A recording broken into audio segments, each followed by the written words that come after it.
הרבה שנים חשבתי שזה משחק. בואו נשתעשע עם הדבר הזה. נשתעשע, דפוק כסף, דפוק אלפי דולרים, נאיים על כלי תקשורת, נשתיק כלי תקשורת, לא ניתן לכלי תקשורת לפרסם על טייקונים דברים, נסגור עסקים, נדאג שלא ייגעו במשפחת עופר כשהיא רוצה לייבש עוד יותר את ים המלח, שלא ייגעו בתשובה שהוא רוצה לקבל זיכיונות יותר טובים ויותר נוחים על הגז. משחק כזה. וזה לא משחק. אין משהו שמסכן את הדמוקרטיה הישראלית יותר מהדבר הזה שנקרא הון שלטון עולם תחתון. כי זה בנה במדינת ישראל אוליגרכיה של מקורבים ותחושה של רוב האנשים שהם לא מחוברים. שאין להם שום יכולת להגיע אי פעם למה שמגיעים האנשים המחוברים. אין להם שום יכולת להגשים את החלומות שלהם ואת המאוויים שלהם ואת הרצונות שלהם. אני בשלוש שנים האחרונות עשיתי את המסע שלי. אני לא יכול לשכנע אתכם יותר ממה שעשיתי שהדבר הזה אמיתי. עכשיו אני מבין שאנשים, מה שנקרא, אני הרווחתי את זה ביושר, שגם כשאני עושה את המסע הזה אנשים יגידו, יאללה, מה הקטע שלך? כאילו, איפה הספין? תביא את הספין, עוד רגע זה יוצא. אז אני מבין שזה עובר בראש, וזה קשה שלא יעבור בראש. מישהו שאל אותי בחוץ, אני לא יודע איפה הוא, אם אתה הדמות של קוזו בפולישוק. אז זהו, שכששמוליק הספרי כתב את קוזו, הוא היה יותר עדין, כי בכל זאת זה סדרה לכל המשפחה, למרות שזה בשעה 11 משודר. אני הייתי הרבה יותר גרוע ממנו. אז אני לא יודע אם אני יכול לשכנע אתכם יותר ממה שעשיתי, אבל זה בידיים שלכם כבר, זה לא בידיים שלי. בעולם שלי, במקום שאני חי, אין דרך חזרה ממה שעשיתי. אני לא מתכוון שתהיה דרך חזרה. ליאור אשתי שמסתובבת פה עובדת בגלובס, אז אתמול העלו איזה סרטון, בפישמן הוא לא נוגע, כי אשתו עובדת בגלובס. בסדר, אז מחר אנחנו נעלה סרטון על פישמן. בזה לא יתפסו אותי, זאת אומרת, אני לא יודע אם אתם תאמינו לי או לא, אבל לא יהיה מצב במסע הבחירות הזה שמישהו יאתגר אותי עם איזה גשר שאני לא אשרוף אותו. אני אעשה את כל מה שאני יכול להוכיח שאני הולך לעשות מסע אחר. אני בן 44, אז כבר אין לי הרבה חלקים בחיים, זה החלק האחרון של החיים.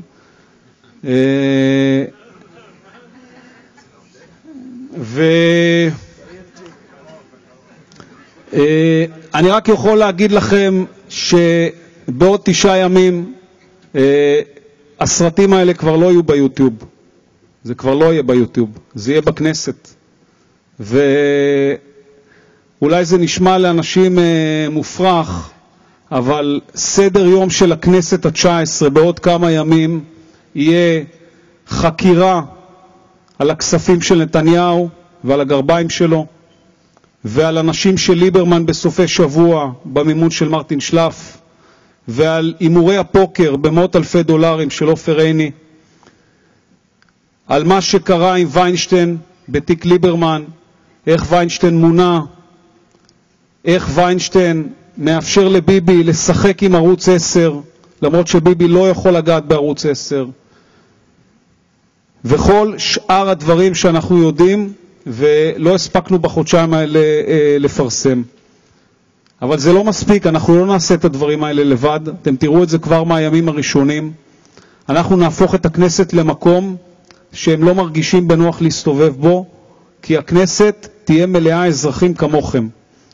אנחנו הולכים להקים חזיתות אזרחיות, יהיה לנו הרבה כסף מימון מפלגות, אנחנו לא הולכים לא לפתוח סניפים ולא לתת את זה למשכורות, ולא לתת את זה לפעילים, ולא לתת את זה לפריימריז. אנחנו הולכים לקחת את כל כספי מימון המפלגות האלה, לפתוח חזיתות אזרחיות למאבק במשפחת עופר, להחזרת ים המלח.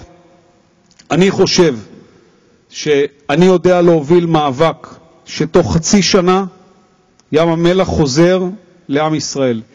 הם ייתנו את זה,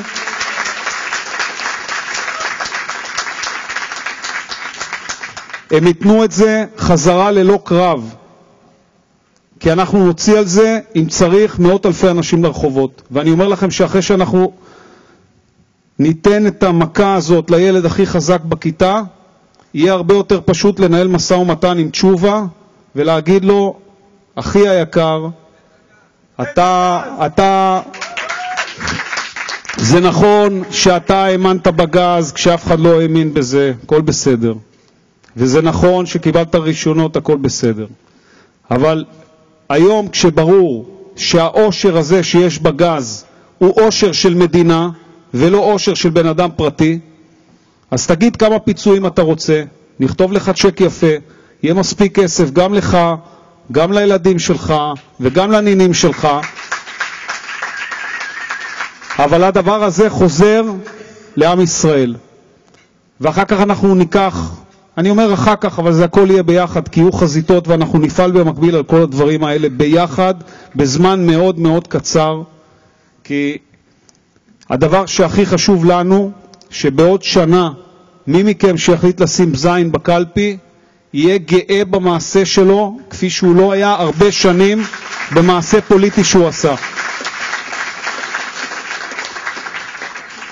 אנחנו נלך לכל אלה שעשו את ההסדר הון שלטון הזה, שמכנים אותו רווחים כלואים. הוא לא רווחים כלואים, הוא רווחים גנובים. במדינת ישראל כולם אמורים לשלם מס. יש כמה חברות במשק שהגיעו לדיל עם השלטון. הם לא משלמות מס. אני אומר את זה ככה באופן מאוד כללי ופשוט, כדי שמי שלא מבין יוכל להתחבר. אתם יכולים לקרוא על זה בהרחבה באינטרנט, יש על זה טקסטים הרבה יותר אינטליגנטיים ממה שאני מספר עכשיו. הם הגיעו לדיל שהם לא משלמים מיסים, הם משקיעים את ההשקעה חזרה במדינת ישראל. יום אחד נזכרו באוצר שעברו כמה שנים, הם לא שילמו את המיסים, והם גם לא השקיעו את הכספים במדינת ישראל. אמר מנהל רשות המיסים על גרבלי, נדמה לי שקוראים לו על גרבלי, ארבלי, סליחה, בוועדת הכספים לפני 3 או 4 חודשים, גילינו שהם לא שילמו, שהם לא השקיעו, ואת הכסף הם כבר הבריחו מהמדינה. אז מה עושה מדינה נורמלית? הולכת לאנשים האלה ואומרת להם, תביאו את הכסף חזרה, מה שעושים עם כל אחד מאיתנו. איתם לא עשו את זה, הגיעו איתם לאיזה דיל שהם משלמים במקום 27 מיליארד, 3 מיליארד, והעבירו את החוק הזה מהר מהר מהר בכל הקריאות הדרושות, תוך כדי מערכת הבחירות הזאת, כשאנחנו יודעים שעוד רגע צריך לעשות קיצוץ בתקציב של 10 מיליארד, 20 מיליארד, 30 מיליארד, 40 מיליארד, מי יודע כמה. אז אין דבר כזה, אין דבר כזה. וגם אם החוק הזה עבר בכנסת, הוא חוק לא חוקי. וזה חוק שמתנוסס מעליו דגל שחור. ואם הם לא מבינים את זה, אז אנחנו נוציא מאות אלפים לרחובות, והם יבינו את זה.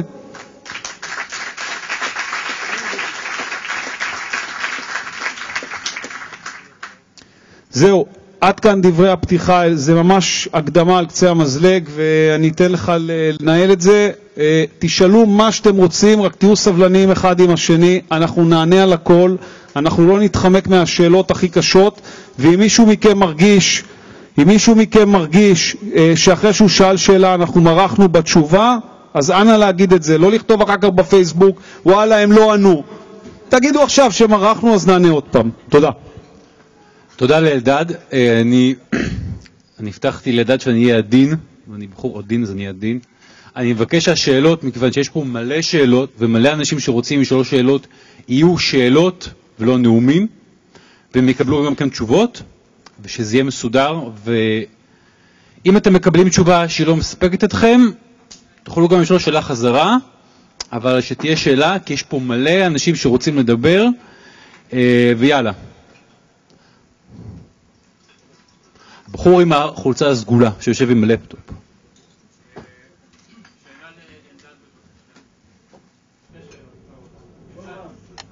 תקום, יראו אותך יותר טוב וגם ישמעו אותך יותר טוב. תציג את עצמך, תגיד מי אתה וכולי. מי אסף, ובכן נעים מאוד, אני עורך דין במקצועי, בימים אלה אני מייצג את מרבית הנאשמים במשפט של לשם המחאה, יחד עם עוד מספר סנגורים.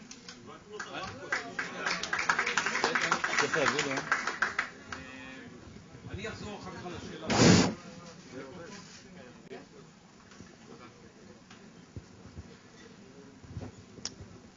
אז שמי אסף, נעים מאוד. אני רוצה לדבר אל אלדד, אז... סובד, אני אראה את הגב שלך, אני רואה אותך מהפייסבוק. אלדד, ביוני 12 אתה חתמת על הדוח ועדה לענייני הון שלטון שמינה אתכם המבקר הקודם, השופט בדימוס לינדנשטראוס. עקבתי מקרוב אחרי הדוח של הוועדה, דיון קצר שעשה פרופסור אלדד בכנסת. למעשה הדוח נקבר, מבקר המדינה הנוכחי, השופט בדימוס שפירא, בכל המכתבים שאני מעביר, מסרב בתוקף ליישם את הדוח, ואני לא יודע מי קרא את הדוח הזה, דוח קצר, שבעצם מגיע למסקנה שבמדינת ישראל בפועל אין דמוקרטיה. עד כדי כך שיש שם פרק, וחתומים עליו אגב משפטנים בכירים ביותר, דוגמת פרופסור פרנסיס רדאי מהאוניברסיטה העברית ורבים וטובים. והשאלה שלי אליך היא כזו, עד כמה למעשה אתה חושב שבכנסת הבאה, בכנסת ה-19, במציאות שאנחנו נכנסים אליה, מרבית הח"כים לא עשו את הצעד שאתה עשית? זאת אומרת שמרבית הח"כים, עיין ערך מפלגת העבודה, הליכוד, אנשי יאיר לפיד וכדומה, כל אחד מהם באופן אחר קשור לאותה שיטה שאתה מדבר. הפנית את זה גם בסרטים שלך, לתחקיר על שלי יחימוביץ', אצל נוני מוזס, לתחקיר על גדעון סער וכו'. ואיך אתה שואף להתמודד עם זה? זאת אומרת, אם אתה רואה אותם חלק מאותה שיטה, איך אתה בתור ח"כ תתמודד עם אותו עניין שבעצם כתבתם עליו מסקנות ודוח מאוד חמור. תודה. אני לא יודע, הצלחתם לשמוע את השאלה כולם? תראו, במדינת ישראל אין היום יועץ משפטי לממשלה ואין היום מבקר מדינה. שני המינויים האלה נשלטים על ידי אנשים של ראש הממשלה נתניהו. הוא מינה אותם לתפקיד, הוא לא בחר אותם כי הכנסת בוחרת את מבקר המדינה והממשלה בוחרת את היועץ המשפטי לממשלה, אבל שני האנשים האלה הותרו על ידי נתניהו באופן אישי ולא במקרה. הם הותרו על ידי נתניהו משום שנתניהו לפני שהוא נבחר לכנסת ה-18, אמרנו את זה בסרטון 12, אני אגיד את זה בשלושה משפטים, הבין שהוא בבעיה מאוד מאוד קשה, הבין שכמו בכהונה הקודמת, העיתונות כבר אחריו בענייני הנסיעות, היום על שולחן היועץ המשפטי לממשלה מזה חודשים ארוכים יש תיק שנקרא עמותות נתניהו, שעוסק בשני דברים. עוסק במימון של מאות אלפי דולרים שהועברו לנתניהו על ידי הזמר החרדי הזה שראיתם, אבל הוא לא העביר את זה, הוא הצינור להעברת כספים מחול. זה הועבר לנהג שלו, באמצעות כל מיני אנשי קשר מימנו את מחאת המילואימניקים, הוא מימן גם עוד כל מיני פריימרס ועניינים אחרים, לא צריך לפרט. הדבר הזה נמצא על שולחנו של היועץ המשפטי לממשלה, היועץ המשפטי לממשלה לא עושה עם זה שום דבר, זה מינוי של נתניהו, הוא הובא לתפקיד אחרי שהוא התחייב בפני ועדת הבחירה, זה מופיע בפרוטוקול ועדת הבחירה. הוא אמר בוועדת הבחירה, אני בניגוד ליועץ המשפטי הקודם מני מזוז, ידי תרעד לפני שאני אגיש כתבי אישום נגד פוליטיקאים. מבקר המדינה החדש נבחר לאחר שעבר אודישן בבית ראש הממשלה, בשיחת ספה עם ראש הממשלה ורעייתו, נכנס לתפקידו, הדבר הראשון שהוא אמר, אני לא מתכוון לטפל בשחיתות פוליטית. לכן עם הדוח הזה של ההון שלטון לא יקרה שום דבר. תראו, הפתרון למלחמה בהון שלטון זה לא המשטרה ולא מבקר המדינה. לא רק כי אלה האנשים שמכהנים בתפקיד, אלא משום שהפוליטיקאים למדו להסתדר איתם. ראיתם איך ליברמן מעטל בהם שנים ארוכות. ולא רק ליברמן, גם אחרים. זה לא מקרה שדן אריאלי אומר ש100% שקיפות זה 0% שחיתות. אנחנו לא יכולים להגיע ל100% שקיפות, אבל אתם מבינים לגמרי שאם הכנסת ה-19 תהיה כנסת שקודם כל ממלאת את תפקידה הראשוני, התפקיד הראשוני של כנסת וחברי כנסת זה לא לחוקק. התפקיד הראשוני שלהם זה לפקח על הרשות המבצעת. הרבה שנים אנחנו לא ראינו חברי כנסת שמפקחים על הרשות המבצעת. חברי הכנסת, אני לא שופט את זה, אני רק מציין עובדה, היו עסוקים בתחרות מי מחוקק יותר חוקים. זה לא מה שאנחנו מתכוונים לעשות. אנחנו מתכוונים להיות הפקחים, השוטרים, המשקפים שלכם בתוך הכנסת החדשה. אתם מבינים שאם את כל הסיפורים האלה שסיפרנו בסרטוני השיטה, אנחנו נהפוך לחקירות בתוך הכנסת. אני לא יודע מי מכם ראה את ברק סגל רודף אחרי נוני מוזס. הוא רודף אחרי נוני מוזס כי הוא לא יכול להגיע לנתניהו. בעוד שבועיים הוא יוכל להגיע לנתניהו.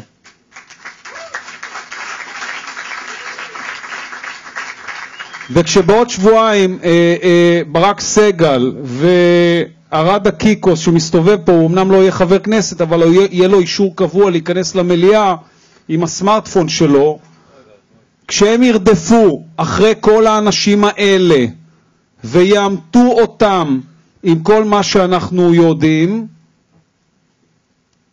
המציאות כבר לא תראה אותו דבר. אתם מבינים את זה לגמרי.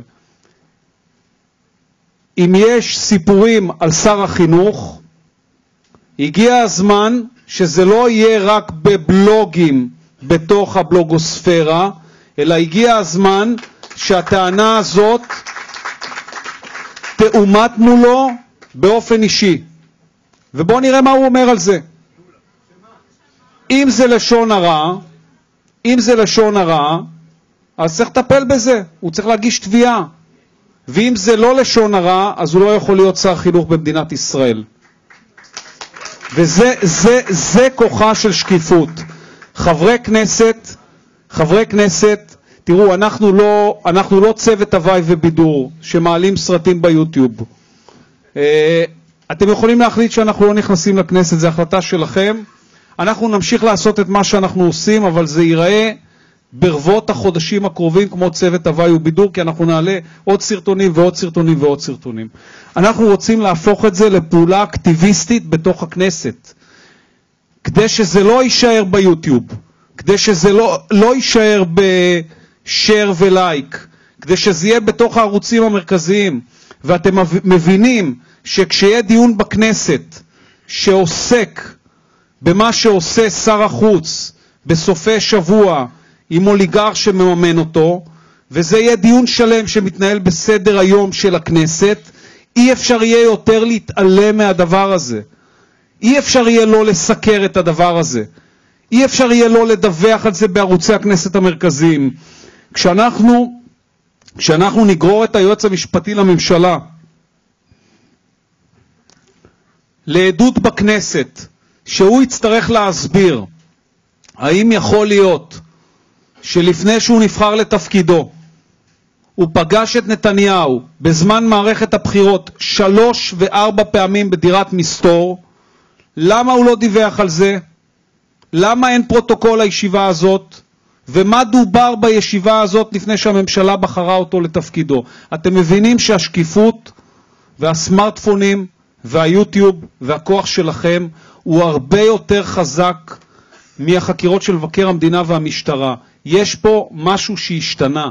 אם לפני 5 שנים אי אפשר היה לנצח אותם, היום אפשר לנצח אותם, משום שהיום הכוח של הרשתות החברתיות הופך את השקיפות לערך. זה לא סתם שבכל דבר אנחנו אומרים שקיפות, גם במה שאנחנו עושים טוב וגם במה שאנחנו טועים, וטעינו לא מעט במערכת הבחירות הזאת, גם עם כל מיני אנשים, אתם רואים, זה תוקף אותנו והוא תוקף אותנו, ואפילו חלקם צודקים.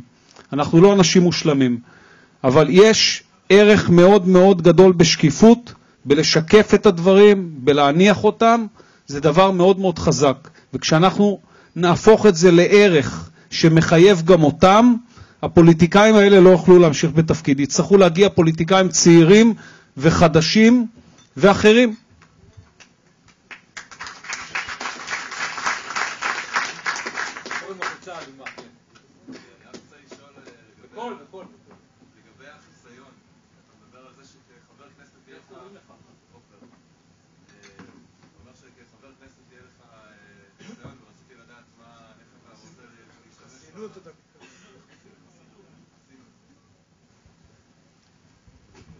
כמו שאתה מבין, אני לא צריך חסינות. אני גם היום, אין משהו שאני לא עושה כי אין לי חסינות. כמו שאתה מבין. אנחנו צריכים את החסינות למטרה אחרת לגמרי. מי שרוצה לחסל אותי, יוכל לחסל אותי גם שתהיה לי חסינות. אני לא צריך את החסינות כדי לא לספר דברים, כי אתה מבין שאני עושה את זה. אנחנו צריכים את החסינות בשביל כלי התקשורת. אנחנו צריכים את החסינות בשביל האנשים. עד שאנחנו לא ננהל את הקרב הזה מתוך הכנסת, הקרב הזה יישאר ביוטיוב. הקרב הזה יישאר בסרטונים. הוא לא יהיה קרב אקטיביסטי. הדרך היחידה להפוך את זה לקרב אקטיביסטי, תדמיינו שאת כל מה שראיתם בסרטונים, אתם תראו בתוך מליאת הכנסת. האם לדעתך איווט ליברמן יפחד להגיע לכנסת או לא יפחד להגיע לכנסת? אני אומר לך שהוא לא מפחד ממבקר המדינה, והוא לא מפחד ממפכ"ל המשטרה, וכשהוא ישמע שברק סגל בכנסת מחכה לו, הוא יפחד להגיע לכנסת. אני מתערב איתך על זה.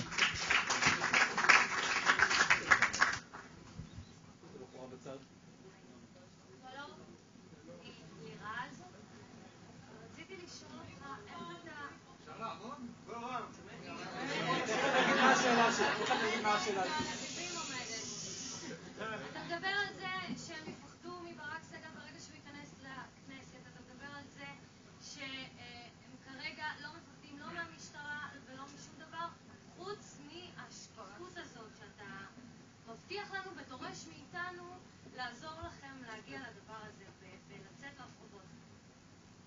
למה אתה חושב שבעוד 6 שנים הם לא יפתחו עמידות גם לשקיפות הזאת? גם לאנשים שיוצאים לרחובות, גם למיליון איש שיוצאים לרחובות ואומרים זה לא בסדר, זה לא בסדר, זה לא בסדר.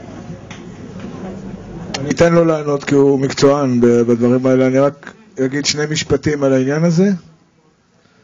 אם נמשיך ככה, אז בעוד 6 שנים את צודקת, גם מיליון איש ברחובות לא יעזור לאף אחד כלום. אבל יש לי הרגשה שאנחנו בתקופת מומנטום. מי שחשב שהמחאה של רוטשילד נגמרה, הולך לאכול את הכובע שלו, ביג טיים.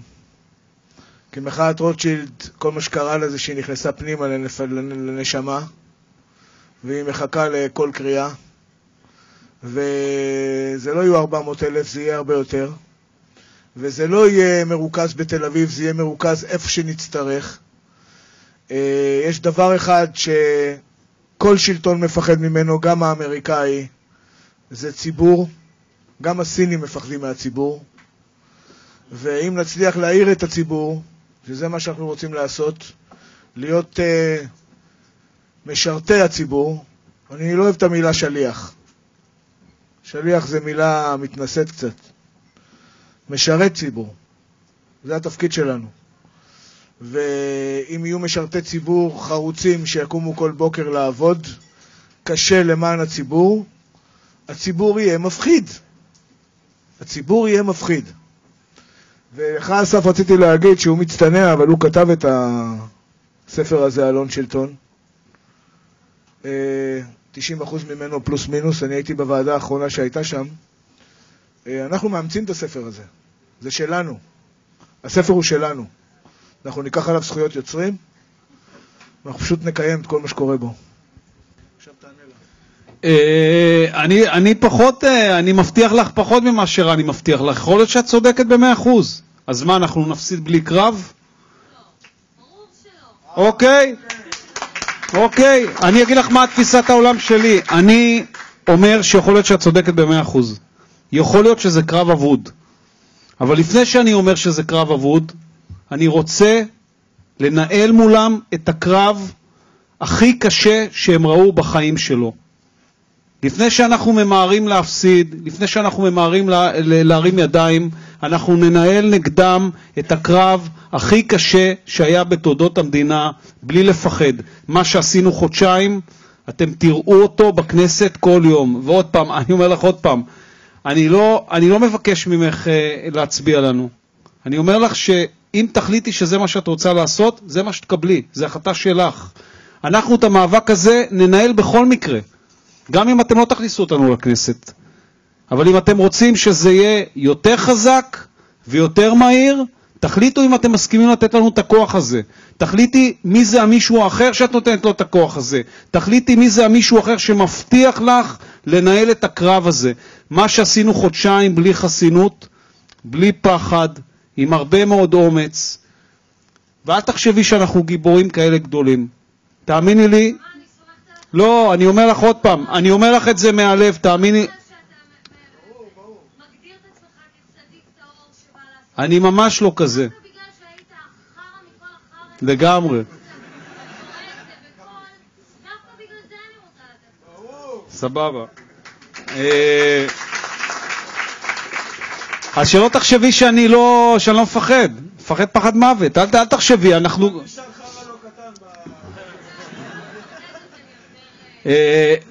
אני מפחד.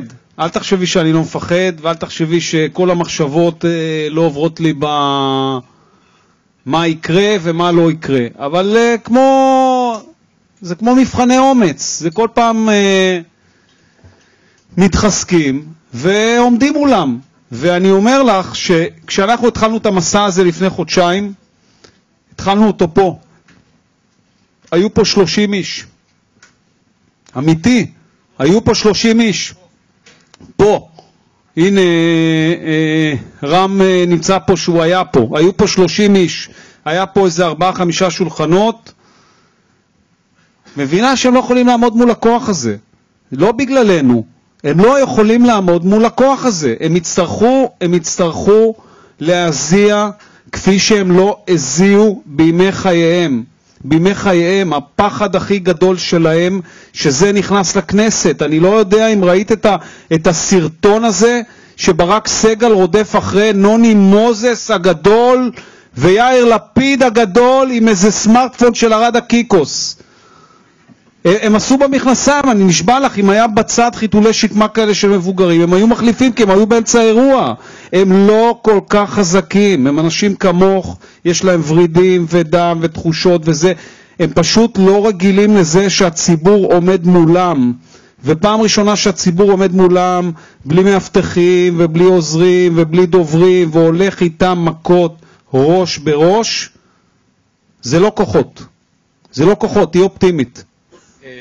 יש לי דבר אחד להגיד בהקשר של מה שאמר אלדד על שר החינוך. הסיפור שאין לי מושג אם הוא נכון או לא נכון, ויכול להיות שהוא נכון ולא נכון, אני רק יכול להגיד שישב איתי פעיל ליכוד בכיר, ואמר לי את המשפט הבא שזעזע אותי, וגם גרם לי לחבור לאלדד. ואני אומר את זה כי יש פה הרבה מאוד נשים. הוא אמר לי, איזה מזל יש לנו שהיא לא הייתה קטינה. וכשאתה שומע את זה מפעיל ליכוד שאומר לך, איזה מזל יש לנו שלא הייתה קטינה, זאת אומרת שהפעיל הזה בעצם טוען שאם היא כן הייתה קטינה, השלטון שלהם היה מתחרבן. וצריכים את אלדד יניב בכנסת, לדעתי, כדי לשקף פעם אחת ולתמיד את הסיפור הזה בקשר לשר החינוך, כי הוא סיפור חשוב. הלאה. אפשר לקרוא באינטרנט.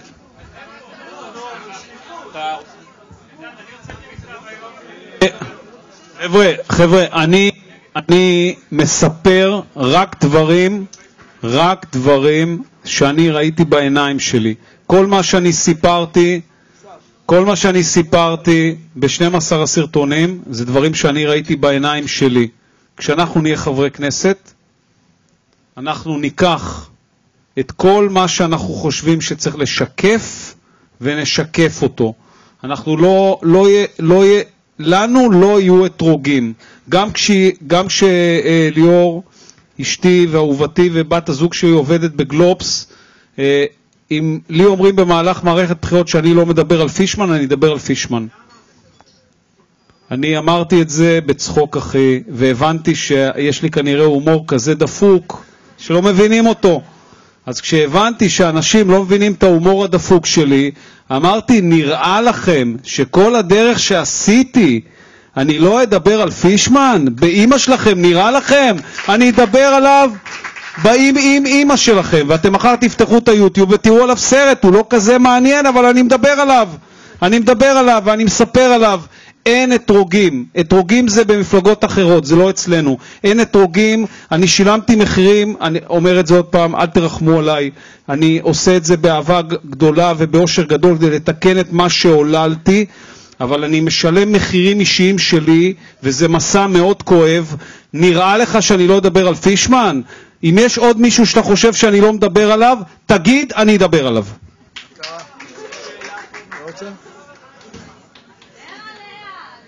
את שאלת כבר? שאלי. אבל יש כאלה גם מאחורה. תכף נגיע אליהם.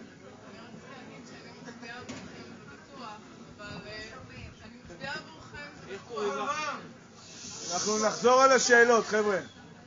אנחנו נחזור על השאלות. אני רק רוצה להגיד שאני מצביעה עבורכם בבטוח, אבל אני רציתי לשאול אם חוץ מניקיון נקודתי באנשים ספציפיים יש איזושהי תוכנית לתקן את השיטה כך שהיא תגן על עצמה מפני דברים כאלו בעתיד, כמו למשל הפרדת הרשות המבצעת מהרשות המחוקקת, דברים חשובים כאלו שיכולים להגן על זה בעתיד שזה לא יקרה שוב.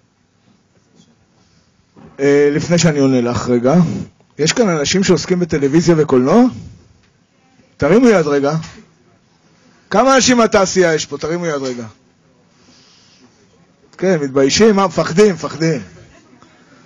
מפחדים, מה? צוחק. דמיינו לעצמכם 5 מנדטים בכנסת. אנחנו נהיה צנועים. 5 מנדטים בכנסת. תדמיינו לעצמכם, זה 10 חדרים, כן? זה חדר כפול כזה לכל חבר כנסת. זה יותר גדול מאדיט. זה אולפן, חברת הפקות, הכי מטורף שקם פה. החדרים האלה לא ישמשו אותנו כחברי כנסת, הם ישתמשו אותנו כחדרי עריכה וחדרי פוסט. הכל יצא החוצה. יש כבר קבוצה מאוד גדולה של אנשים שרוצה להצטרף לסיפור הזה. על זה אנחנו הולכים. הכנסת תהפוך להיות התוכנית ריאליטי הכי טובה בהיסטוריה של מדינת ישראל. רגע, עכשיו השאלה הייתה איך אנחנו עושים דברים יותר רציניים מאשר, ברור שאתה תענה, אני לא מבין בזה כלום. איך אנחנו עושים דברים שבאמת יכולים להפיל את השיטה, כמו להפריד בין רשות מחוקקת לרשות מבצעת, כמו להפריד דת ומדינה, כאלה דברים. תראי, יש לדעתי שיבוש מאוד גדול בשנים האחרונות, מה זה פוליטיקאים. אם את חושבת שפוליטיקאים אמורים להיות מומחים לכל הדברים שאת מדברת עליהם, זה טעות מאוד מאוד גדולה. כשברק אובמה אמר במערכת הבחירות שיהיה ביטוח בריאות לכולם, הוא לא הבין בזה כלום. אני לא רוצה פוליטיקאים שקוראים טקסטבוק קצר ומתיימרים להחליף מומחים הכי גדולים בתחומם. אין לי שום מושג איך עושים את זה יותר טוב. ואני חושב שזה הדבר הכי יעיר והכי שחצני, שיעמדו מולך 2 אנשים ויגידו לך, אנחנו גם הולכים לפרק את זה, וגם הולכים להרכיב את זה, וככה זה יורכב, וככה זה ייראה. זה לא עובד ככה.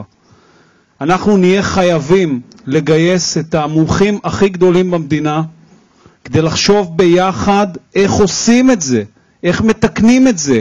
זה לא יכול לעבוד יותר בשיטה שכמה משרדי פרסום אומרים צריך שיטת בחירה כזאת ושיטת בחירה אחרת ו2 פתקים ו3 פתקים ו4 פתקים וזה ולהחליף את זה ובחירות אזוריות ולא בחירות אזוריות וכל החוקים האלה שמשתנים בכנסת. יש אנשים שמתעסקים בדברים האלה כקריירת חיים. זה המומחיות שלהם.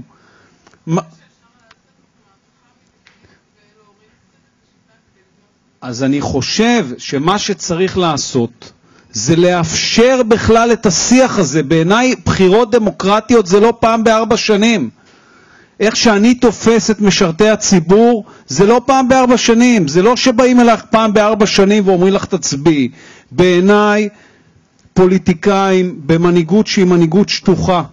אין יותר מנהיגים כמו פעם שאת סומכת על כל דבר שהם עושים. אני לא סומך על שום דבר, אני גם לא סומך על עצמי. אני גם לא מציע לך לסמוך עליי.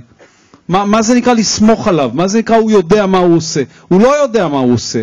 אני כל יום מתווכח עם ליאור על זה שהיא אומרת לילדים ככה וככה וככה. מה זה נקרא לסמוך עליו? אני לא סומך על אף אחד. גם את אל תסמכי. מה פתאום שתסמכי על מישהו? החלק מהדמוקרטיה זה לחבר את הציבור לתוך מנגנוני ההכרעה ולתת לו להשפיע על זה. אם צריך לבנות פה שיטה חדשה שבמדינה כל כך קטנה וכל כך עשירה תחבר מחדש כל כך הרבה לא מחוברים ותהפוך אותם לחוברים, צריך להביא פה את מיטב המוחות, את מיטב המומחים, והתפקיד של הפוליטיקאים זה לדאוג שהדבר הזה יקרה.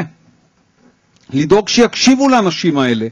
אני לא מאמין לפוליטיקאים שבמהלך מערכת הבחירות הזאת הם מציגים תוכנית כלכלית, תוכנית בריאות, תוכנית דיור, תוכנית ביטחונית, תוכנית מדינית. באמא שלכם, אתם מבינים בכל התחומים האלה? איך אתם מבינים בכל התחומים האלה? כי מה? כי מישהו כתב לכם טקסט ולמדתם אותו בעל פה? איך אפשר להבין בכל הדברים האלה? זה לא דבר הגיוני. זה לא דבר אמיתי. בסוף זה מדינה, צריך לנהל אותה כמו שמנהלים מדינה. ויש אנשים שהם המומחים הכי גדולים במדינה לדברים האלה. צריך להביא אותם, צריך לחשוב איתם איך פותרים את המצב הזה שמדינת ישראל, שהייתה בשנות ה-70, המדינה מהשוויוניות ביותר בעולם, הפכה להיות מדינה של אוליגרכיה של מקורבים. מי שקרוב לשלטון הוא גם קרוב לעיתון, וככה זה נראה, וצריך לתקן את זה. חושבת שקיבלת תשובה? יש כאן מישהו לא, זה לא אחרי, זה גם וגם. תחשבי, שבזמן שאנחנו מנקים את האורוות, בשידור חי שאנחנו עושים את זה, אנחנו מקיימים בתוך הכנסת, על חשבון חוק מימון מפלגות, בתוך החדרים של הכנסת, בתוך הבניין של הכנסת, דיון אזרחי, לאן ישראל צריכה ללכת.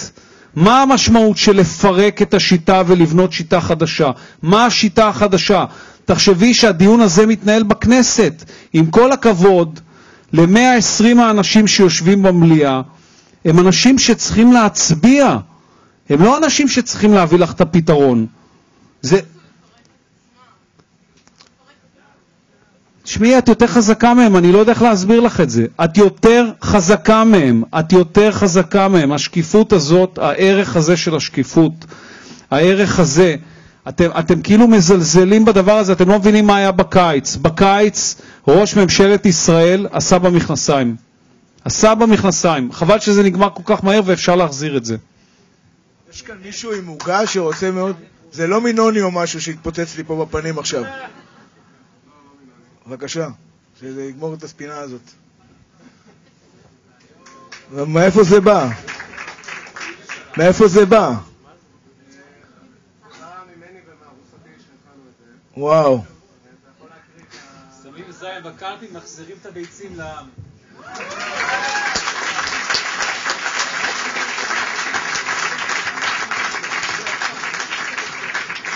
כן. יש פה כבר הון שלטון, רני ישר, הוא לא מציע לכם לאכול את זה, הוא כבר שם את זה בצד שהוא יוכל להביא את זה מחר לאוריאן ואלי. ככה זה מתחיל, אחי, זה מתחיל מהדברים הקטנים. רק לצלם את זה לאינסטגרם, זה הכל. כן. כן. כן. איך קוראים לך, אחי? רן. יש בעיה אחת עקרונית, היום בישראל של 860,000 אנשים שיש להם בהוצאה לפועל, או שהם נסחטים על ידי הבנקים, או שקמו עשרות משרדי עורכי דין שעושקים אותם מעירייה, מד"א, תגיד סלקום, זה ברור. יש לך את רשות השידור שתסתובבו איזה ארגון סיקוריטציה באיזה מדינה אפלה. עכשיו, זה היום משאירת הכסף מספר אחד של ההון שלטון, אוקיי? איך מתמודדים עם הבעיה הזאת? הלואים תיכנסו, כן, עכשיו. זאת אומרת, לפני שניגשים בבחירות האלה, אפשר לנטרל את חלק מהמסתובבים האלה באופן אקטיבי.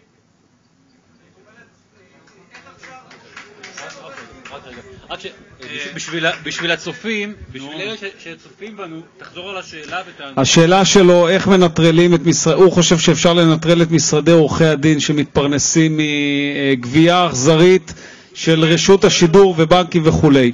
תשמע, אם אתה יודע איך עושים את זה לפני הבחירות, אני איתך אחי. תגיד לי מה צריך לעשות, אני עושה איתך, אני הולך לפניך. בסדר, בקבוק מולוטוב אנחנו לא נעשה, תראו.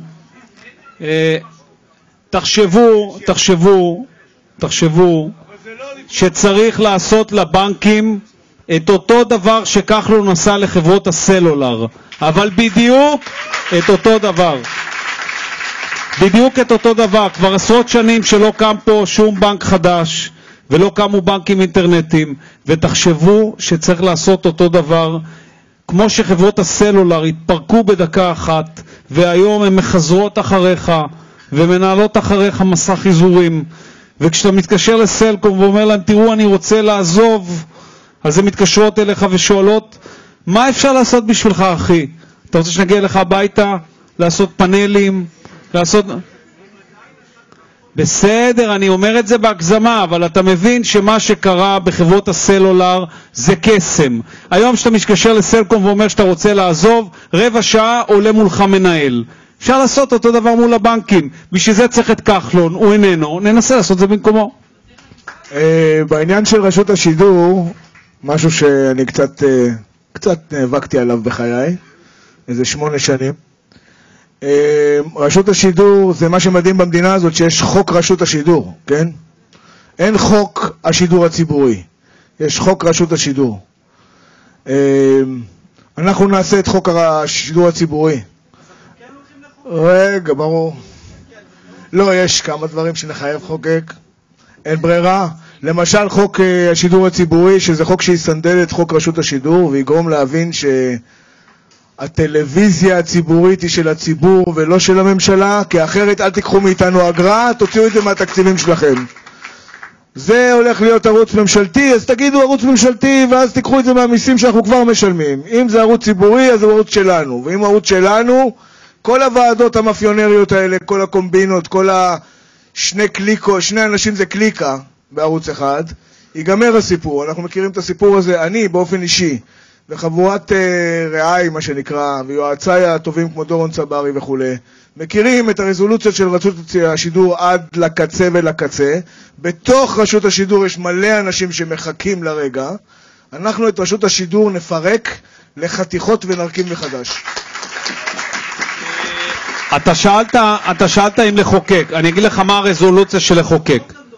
רגע, אני אגיד לך מה הרזולוציה של לחוקק. יש 2 אפשרויות לחוקק. ארץ חדשה. יש 2 אפשרויות לחוקק. אני לא מחוקק שום חוק עם יריב לוין ועם אריה אלדד. מצטער. לא מגיע איתם לשום הסכמה ולשום דיל על כלום. בעיניי זה שלטון פשיסטי שצריך לעמוד מולו. לא מגיע איתם לשום הסכמה על שום דבר. אבל יש עוד דרך לחוקק. הדרך לחוקק היא לא רק להשיג הסכמה בתוך הכנסת ולמצוא את עצמך מחוקק חוקים חברתיים עם פשיסטים. הדרך השנייה לחוקק היא לגרום לאנשים לצאת לרחוב. כשהשלטון רואה שאנשים יוצאים לרחובות על משהו, הוא מבין שזה החקיקה שהוא צריך להעביר. זאת עוד דרך להגיע לרוב.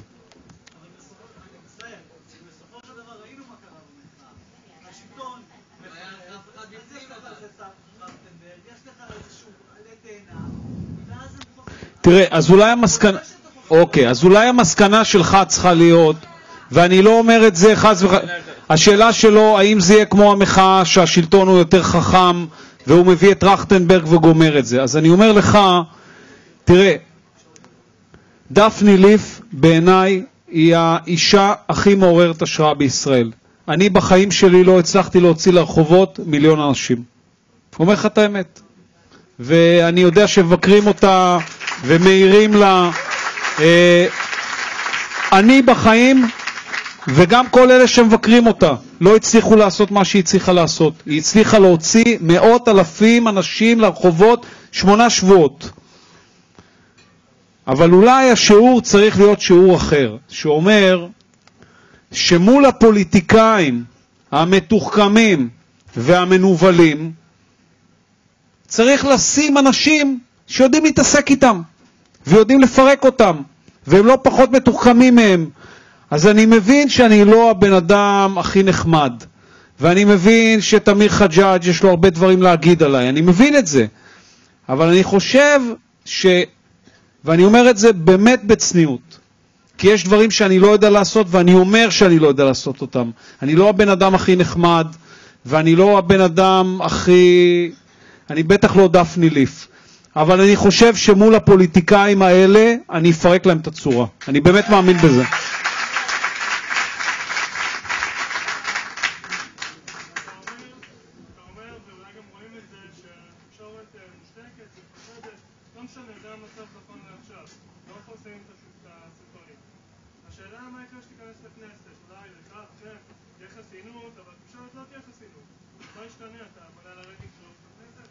לא.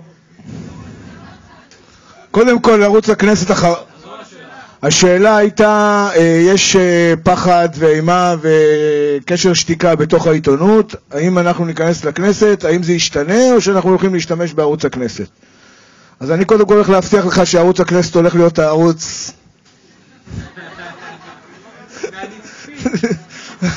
הכי מטורף שהיה אי פעם פה. אבל מעבר לזה, אני בשנה האחרונה למדתי לעומק דבר אחד מאוד מאוד בסיסי שהתגר אותי מאוד, להיות חלק מהעניין הזה שנקרא ארץ חדשה, וזה שאת הדממה שלנו ואת השתיקה שלנו קונים בכסף. לא קונים בכסף כמו שמאיימים בכסף. זאת אומרת, משלמים לך משכורת, אבל מזהירים אותך כל הזמן שהמשכורת שלך היא על תנאי. היום כתבתי על זה פוסט, זה נקרא אנשי החשבוניות הקטנות. העצמאים הקטנים האלה שעובדים בחשבוניות למען קונגלומרטים, עיתונאים שמסתובבים עם פלאפון, זה ההוצאה המוכרת היחידה שלהם, כן? שמשלמים 50% מס הכנסה ועוד 12% ביטוח לאומי, ומי שעשה לי את החשבון, מכל שקל אנחנו 82 אגורות מחזירים למדינה.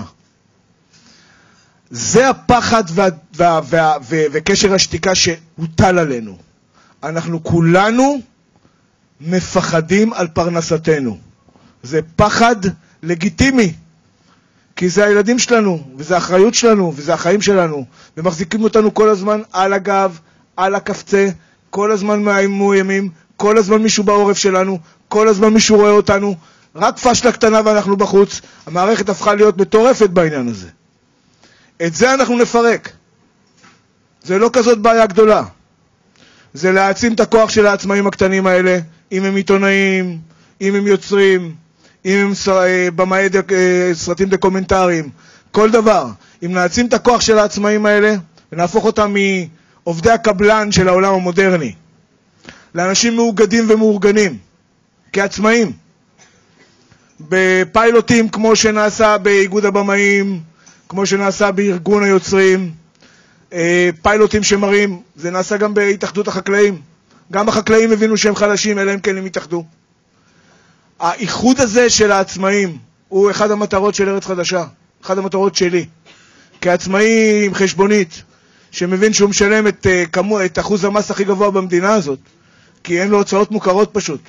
שבן אדם שיושב בבתי קפה וכותב תסריטים, שמיליונים כן, יוצאים עליהם, והרבה אנשים מתפרנסים מהם, אבל הוא נשאר בבית קפה הקטן שלו וממשיך לכתוב את התסריטים, כי הוא חייב להתפרנס. זה חייב להיגמר. העצמאים צריכים להחזיר את הכבוד שלהם. ואני חושב שבגלל שכולנו, בתוך התקשורת הזו שאתה מדבר עליה, בעיתונות, בטלוויזיה, אני שנייה רגע מדבר רק על האזורים האלה, אבל זה כמובן מושלך על הכל. כל האנשים האלה שכל חודש מגישים חשבונית, שוטף פלוס 30, 60, 120, כוש של האמא שלהם, מה שנקרא. אז זה נגמר הסיפור הזה. את זה אנחנו צריכים לפרק. עצמאים צריכים להיות מכובדים במדינה הזאת כמו במדינות באירופה. עצמאים צריכים לקבל אבטלה כשהם לא עובדים. עצמאים לא צריכים לפרק את הפוליסות ביטוח שלהם בשביל להחזיק את החודשיים שלושה הקרובים ולהפסיד 30% אליהם. עצמאים לא צריכים לשבור את הירושות של ההורים שלהם כדי להחזיק את הכלכלה שלהם. האי-ודאות שאנחנו חיים בה צריכה להיפסק. והעצמאים האלה, הקטנים האלה, אלה שעל הכתף שלהם הכל, הם שבט הצייתנים. הם אלה שמשלמים את המיסים, הם אלה שמשלמים את הכנסות, אלה שמשלמים את החשבונות, ואלה שרצים למע"מ כשקוראים להם. ולא עושים בעיות. על השבט צייתנים הזה שהוא 25% במדינה, כל מערכת המשפט, המשטרה, הגבייה, האכיפה, הכל יושב עליהם. נגמר הסיפור הזה. שבט הצייתנים מרים ראש. זה מה שאנחנו רוצים לעשות. אתה באמת חושב שחברי כנסת במדינת ישראל שמנהלים שקיפות על כל מה שאנחנו ראינו בסרטוני השיטה, אתה באמת חושב שהתקשורת תוכל... זה נראה לך דבר הגיוני? עכשיו אתה לא חבר כנסת, אתה צוות הוואי ובידור ביוטיוב, אבל כשאתה תהיה בתוך הכנסת ויהיו ימים שלמים שזה סדר היום של הכנסת, נראה לך שמישהו לא ידווח על זה? נוני לא ידווח על זה, כל האחרים ידווחו על זה. אחי, זה הביטחון... אוקיי, עוד שאלה, רגע. זה התובנה שיש להם אנשים בתוך הכנסת שיכולים לא לפחד ולהגיד הכל. כי אם לא יגידו הכל יהיה אאוטינג, שמה שהם לא אמרו. אוקיי? זה קורה עכשיו בסרטונים, חבר'ה. אל תתבלבלו. אנחנו רוצים עוד שאלות. שנייה אחת. זה לא הכל אנחנו ראינו, כן? זה מרד עיתונאים מה שקורה פה, כן? תבינו את זה. השיטה זה מרד עיתונאים. עוד דקה אחת, עוד שבוע. אני יכול להגיד לכם שאחרי ששידרנו את כמעט כל פרק 12, זה לא פרק של דברים שאני ראיתי בעיניים שלי, כולו מבוסס על הקלטות שאנחנו קיבלנו מאנשים מערוץ 10 ומוויינט, אחרי שהם ראו מה עשינו עם נוני, כולל אנשים בערוץ 10 שהביאו לנו חומר נגד רון לאודר, כי הם הבינו שאנחנו מוציאים את זה החוצה. עוד רגע גם הם יצאו החוצה. עוד רגע, תנו לאנשים לנשום, להפנים, להתרגל לתחושת האומץ הזאת. אומץ זה כמעט הסם הכי חזק בעיר.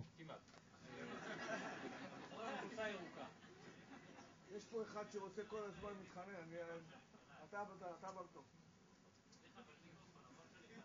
דבר. אני אחזור על השאלה. הבעיה שלי זה כל מה שלא... שחר של יום חדש. לי מאוד קשה היה שלא היה ברור בכלל מה אתם רוצים במוצא המדיני שלכם. אתם בעצם כאילו נראה כאילו אתם לא רוצים שידעו מה המצב. אז עשיתי גוגל עליך אלדד יניב ונזכרתי מי אתה, נזכרתי השמאל הלאומי. ואיכשהו פתאום נזכרתי גם למה כל כך לא אהבתי אותך. כי זכרתי אותך בתור איזה פשיסט אחד שאמר שאין פרטנר, שציפי לבני משקרת לנו שיש פרטנר, רגע, תן לו לדבר, אחי, מה השתגעתם? תן לו לדבר. אתה אמרת שבפגישות עם אבו מאזן לא הביאו שום דבר, אין פרטנר.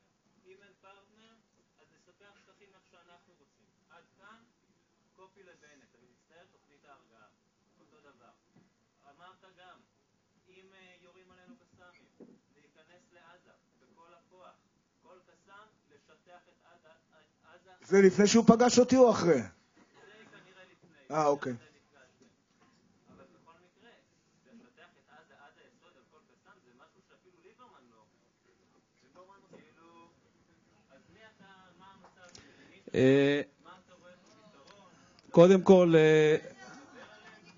רגע, חבר'ה, תנו לו לדבר, סבלנות, תנו לו לדבר. אנחנו הרי רוצים להתנהל בשקיפות, תנו לו לדבר, זה בסדר גמור. קודם כל, אם אתה לא אוהב אותי, אתה בחברה טובה, יש הרבה כאלה, אחי. יכול להיות רגוע, אתה לא לבד. ב', אנחנו הכי לא מסתירים את עצמנו. אני לא יודע איך להסביר לך את זה. זה בן אדם שהצביע בל"ד. אז אני לא יודע איך להסביר לך כמה אנחנו לא מסתירים את עצמנו. אנחנו לא שלי. אנחנו לא אומרים שאנחנו לא זוכרים שהצבענו חדש. הוא זוכר מצוין שהוא הצביע בל"ד. הוא זוכר את זה. בסדר? אתה עוקב אחריי, כן?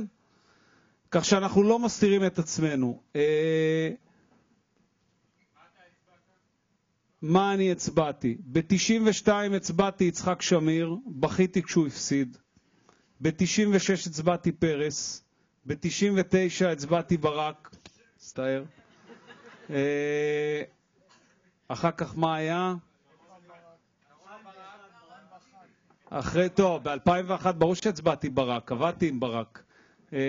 הצבעתי ברק, לשרון בחיים לא הצבעתי. אחרי זה הצבעתי למצנע. לא, אחי, אני לא נגעתי בזה, לא עם אדיר, הוא אומר לי... הוא סחי לגמרי. הוא אמר לי שאני... אתם לא מבינים איזה סחי בלטה, אתם לא מבינים. אחרי זה מה היה? רגע, לאיזה שנה הגענו? בקיצור, לבושתי גם בבחירות האחרונות הצבעתי ברק, בסדר? אז זה למען ההגינות, ובין לבין אם היה משהו שפססתי אני אגיד לך. אני לא יודע אם אתה יודע מי זה בנט, וזה בסדר ששמאלנים אומרים על שמאלנים אחרים שהם כמו בנט, זה מאוד נחמד, אבל אני לא יודע אם אתה מכיר את בנט, אחי. בנט לא מדבר על תוכנית ההרגה, שמרגה, ברגה, זה. בנט ועזמי בשארה חושבים אותו דבר. הוויכוח ביניהם הוא כמה יהודים יש בין הירדן לים, זה הכל. בנט ובשארה מאמינים במדינה אחת, בין הירדן לים. בנט חושב שהוא עשה ספירה ובין הירדן לים יש יותר יהודים, ועזמי בשארה חושב שהוא עשה ספירה וגם אם יש יותר יהודים עוד רגע יהיה יותר ערבים. זה כל הוויכוח. אני מאמין בשתי מדינות לשני עמים. נקודה. אני לא מאמין בזה לא בנאום בר אילן ולא בנאום כזה ולא בנאום אחר, ואני חושב שרוב האנשים חושבים שאני שמאלני. אני מבין שאתה חושב שאני לא מספיק שמאלני, זה בסדר. זה בסדר, אחי. זה ממש לא מעניין אותי אם יש פרטנר או אין פרטנר. אני חושב שאין פרטנר. עדיין אני חושב שהחובה שלנו היא שבין הירדן לים יהיו שתי מדינות לשני עמים, גם אם הצד השני הוא החמאס.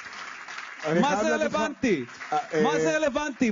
הצדק שלך נגזר מזה שאתה מאמין שיש פרטנר או אין פרטנר? הצדק שלי נגזר ממה שאני חושב שאני צריך לנהוג כעם.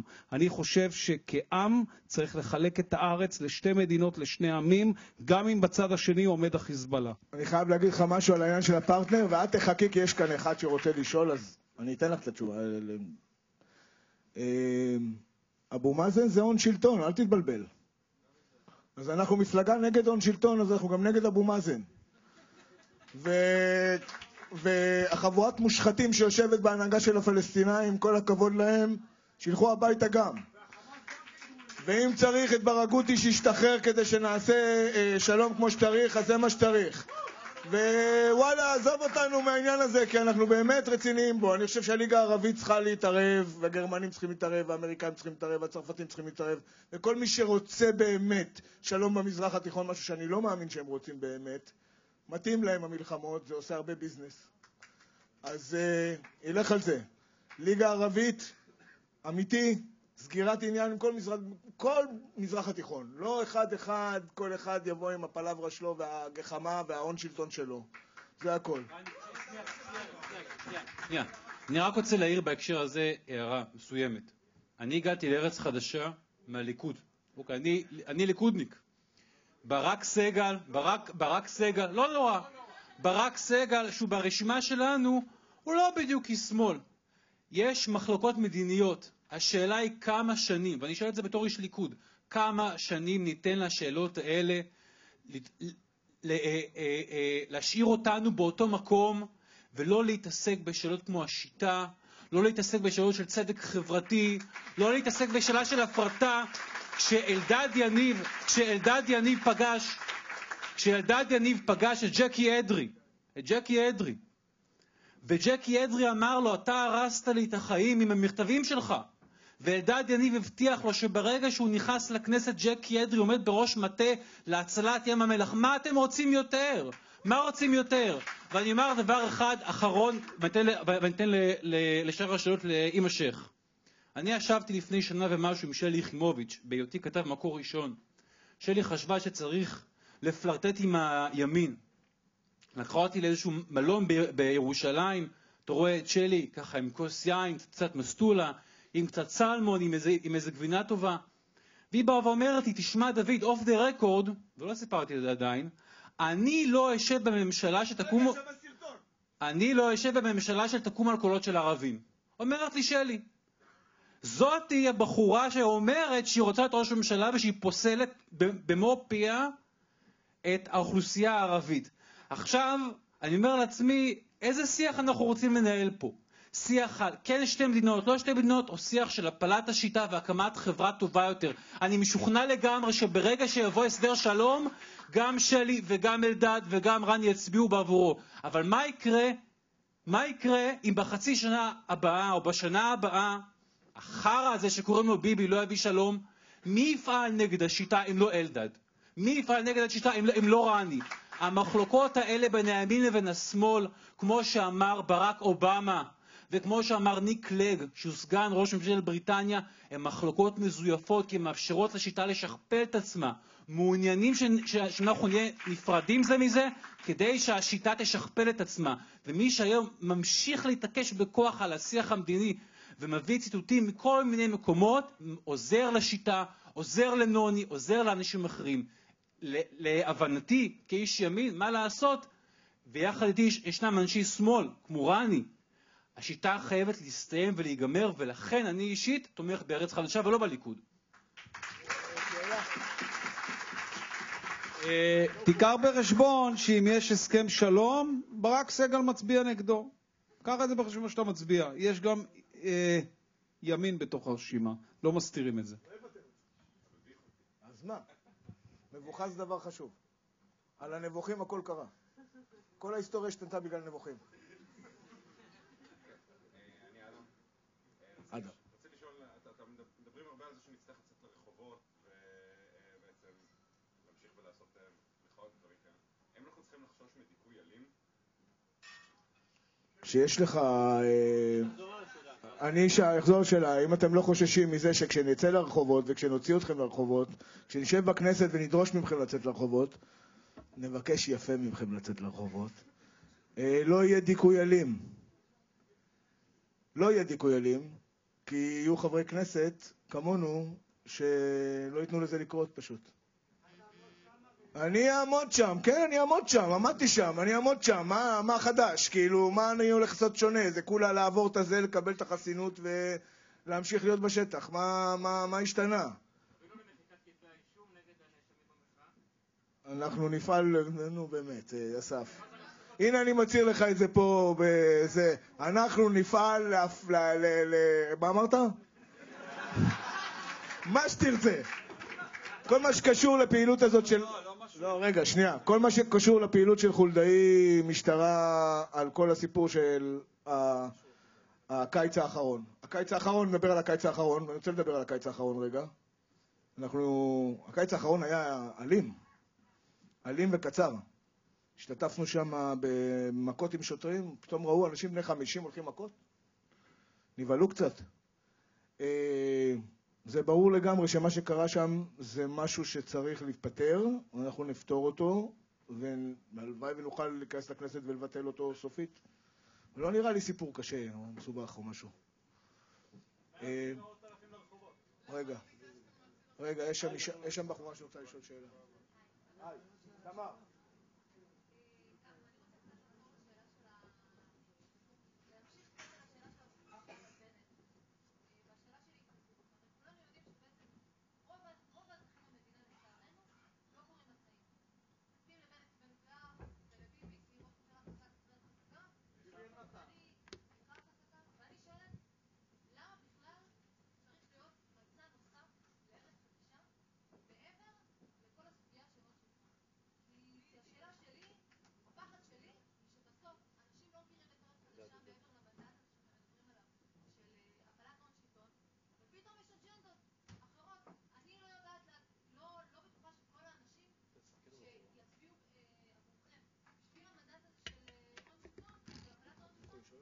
לא, לא.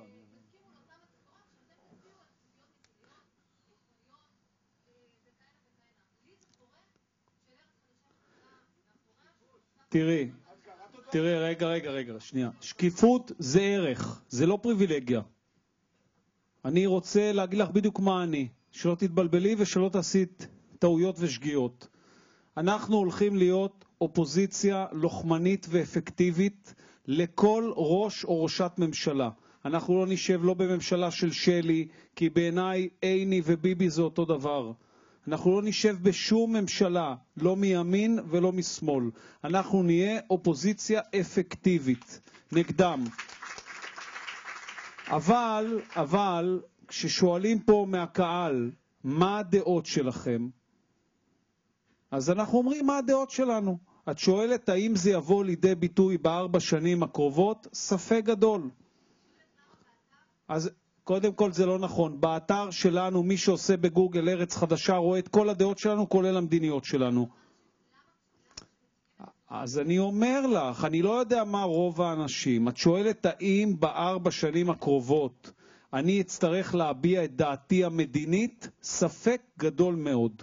אבל אם את כבר שואלת, אז אני אומר לך מה דעתי המדינית. אני אומר לך שדעתי המדינית שונה לחלוטין מדעתו של מרחב, ושונה לחלוטין מדעתו של ברק סגל, והם חושבים שהם יכולים להיות איתנו באותה קבוצה, כי הם חושבים שדעתנו המדינית היא בלתי רלוונטית ב4 שנים הקרובות. משום סיבה מאוד פשוטה, שאם נתניהו יביא הסכם שלום לאישור הכנסת, אז יהיה חופש הצבעה מצפוני. אני אצביע מה שאני חושב, ומרחב יצביע מה שהוא חושב. את שואלת האם אנחנו נהיה אפקטיביים?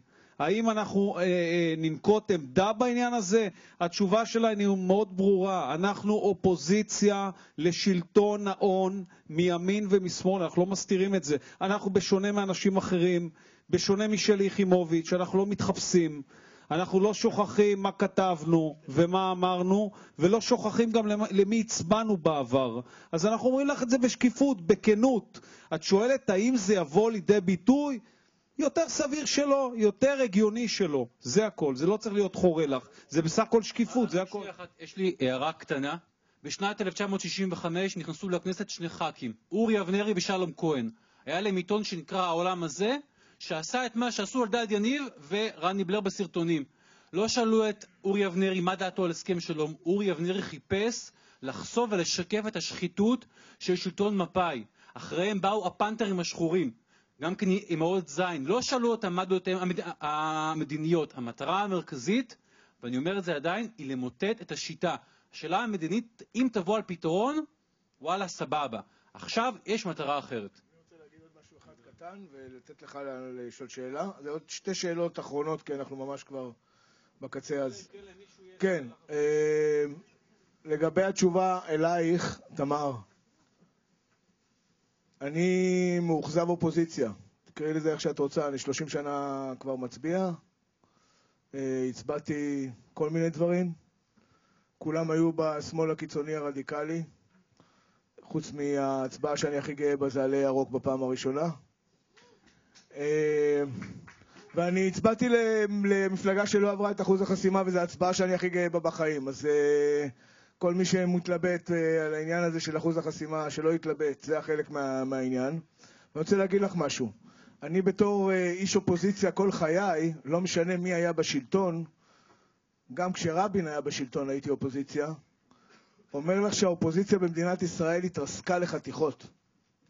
אני חושב שהערך הכי גדול של דמוקרטיה זה לא שלטון דמוקרטי, זה אופוזיציה. חזקה מאוד. חזקה מאוד. כזאת חזקה שיכולה לעצור מלחמות אם צריך, כזאת חזקה שיכולה לעצור העלאות מחירים אם צריך, כזאת חזקה שתשכב על הגדר בשביל כל דבר בגופה. זה לא ראיתי באופוזיציה ב-20 שנה האחרונות. יש אנשים שאומרים אני אופוזיציה ואני דמוקרטיה ואני זובי, אף אחד מהם לא נשכב על הגדר על כלום.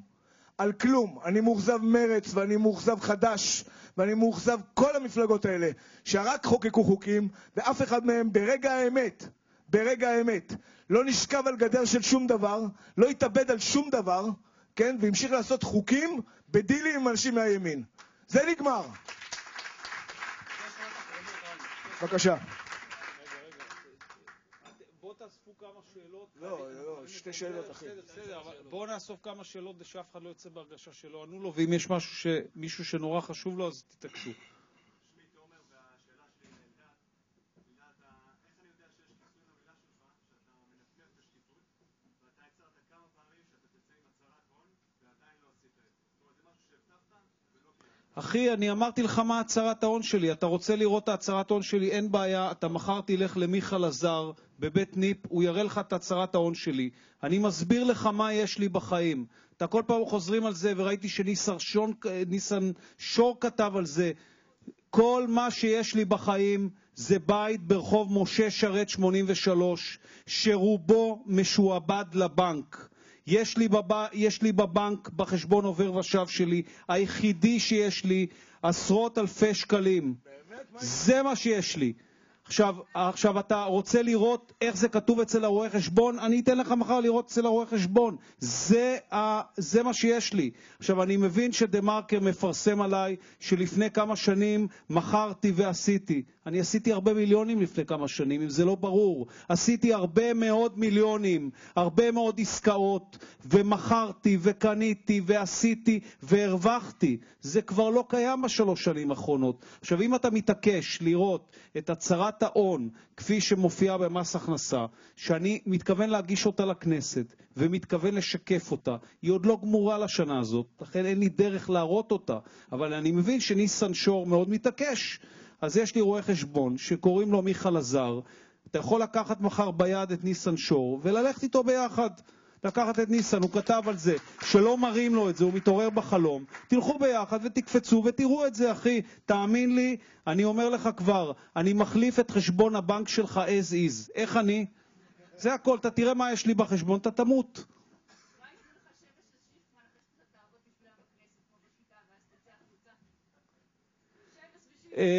נראה לי שהאנשים האלה הם לא פחות אינטליגנטים ממך, והם מבינים שאם פעם אחת, הבנתי, אחותי, הבנתי, היא אומרת, היא שואלת, הרי ברור, היא שואלת, הכל הרי ספין, והכל הרי שיטה, והכל הרי חרטה, ואחרי שהכל ייגמר, הם ישבו איתך ויעסיקו אותך, הם לא פחות חכמים ממך. נראה לך שאחרי שפתחתי עליהם, בצורה שפתחתי עליהם, הם יזכרו אותי עוד פעם לעבודה? אמרת מחר. אתה יודע שאף פעם מחר לא מגיע, יש בר כזה. מחר מצלמים את פישמן. שמה? מחר מצלמים את פישמן. תקשיבי, קודם כל, אם מחר לא מגיע... רגע, מה את כל כך בטמפרטורה? כאילו, אני הכנסתי אותך, לא, אבל האחרים לא הבינו, אז תני לי רק... מה, את כועסת? עשיתי משהו לא בסדר? לא, אני מתנצל, אם עשיתי משהו בסדר. תגיד, אני לא רוצה ש... אז אני מתנצל. אני לא יודע אם זה יעזור, אבל I did my best.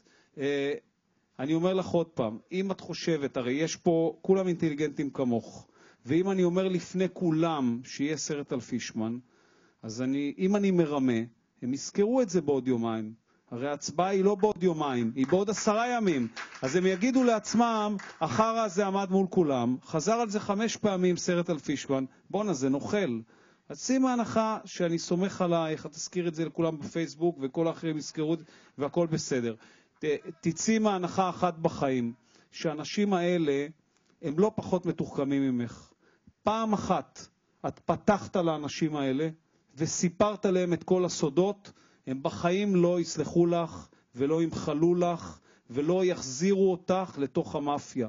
יש קוד במאפיה שלא מפרים, לא מדברים, ומי שיצא מתוך המאפיה ופתח את הפה, הוא פסול חיתון לכל החיים. אוקיי.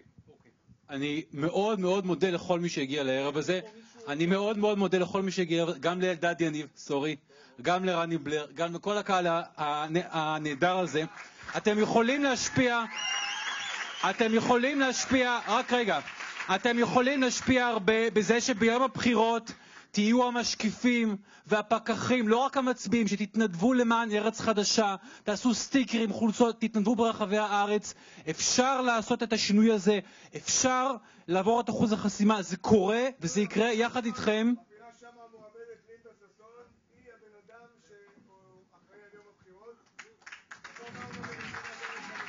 אני מאוד מודה לכל מי שהגיע, ערב טוב.